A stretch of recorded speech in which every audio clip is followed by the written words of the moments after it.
Hello, this is Suzanne Kellner-Zinck from Dawning Visions Hypnosis, and this is for the Disappearing Type 2 Diabetes Safely group.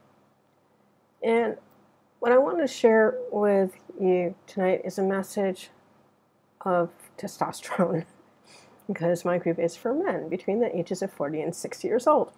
And one of the things that you may not realize is that when the doctors put you on metformin, it decreases your testosterone.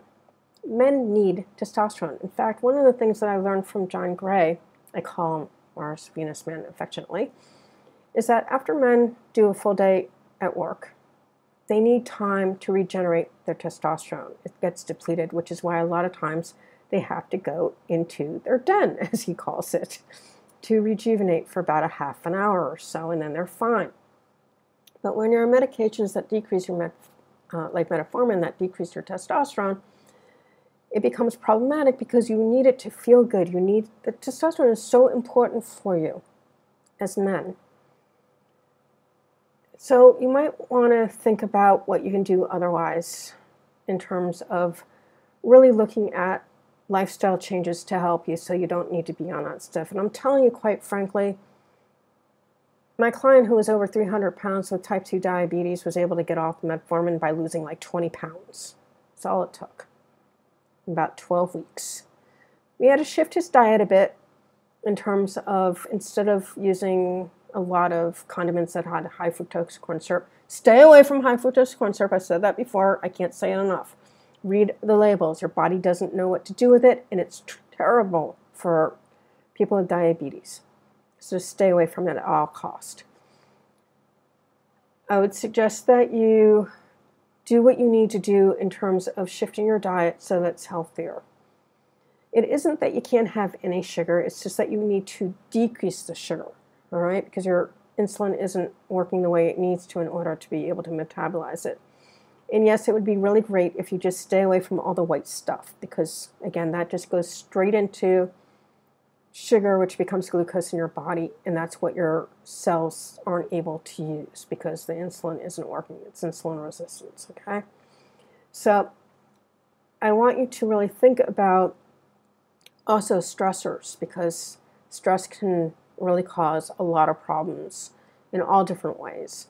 So if you're in a situation right now that you need to contend with, whatever that is, I don't know if it has to do with a job situation, or if you're in a toxic relationship, either with your primary partner or with your parents or with your kids, the only way that you can take care of these things is to have the hard conversations and let them know what you need from them. And they're either going to be able to do it and help you out, listen and care enough to actually do it. Some people just don't have the ability, People are doing the best that they can with what they have. That's one of the presuppositions from neurolinguistic programming, and it is true.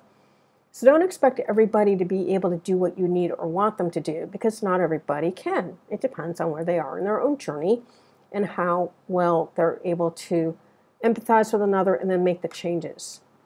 All right, so don't expect everyone to be able to, because they cannot. And if they cannot, that's an indicator that perhaps you need to spend a lot less time with them, or maybe no time at all. Because you as a diabetic need to have as few stressors in your life as possible. Second thing is to make sure you're getting enough sleep. Sleep is so important.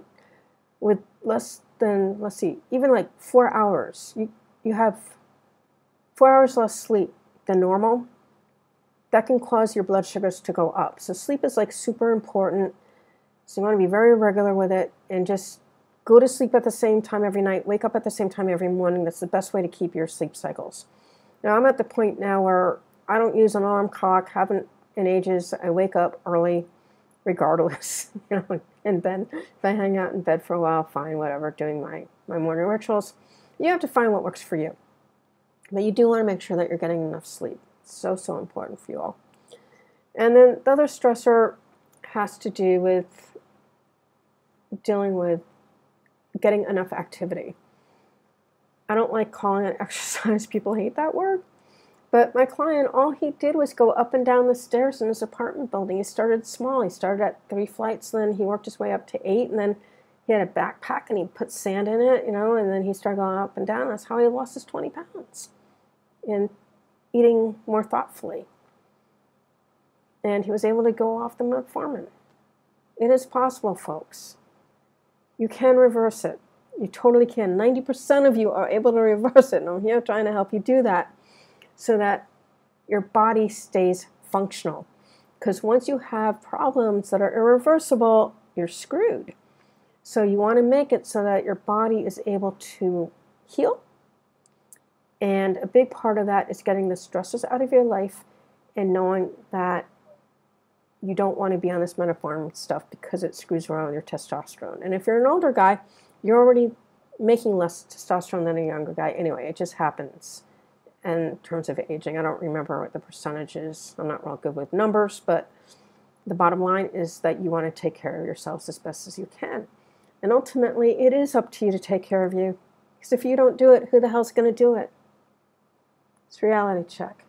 You don't want to be dead like my friend while he was on vacation on the operating table when they were putting a stent in his heart because he had heart disease he didn't even know he had. It ran in the family.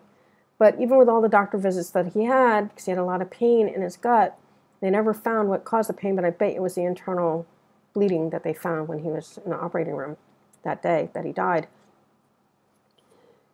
You don't want to be there, all right?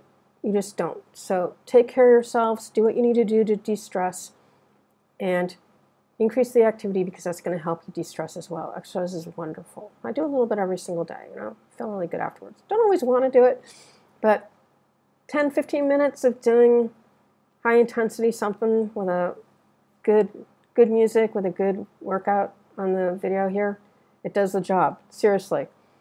If you're near nature and you can walk out in nature, go do that because that's very, very good for you. And if you can ground yourself, live near a beach or if you're near grass or whatever, barefoot out on the grass or on the sand, that will ground you to the electromagnetics of the earth.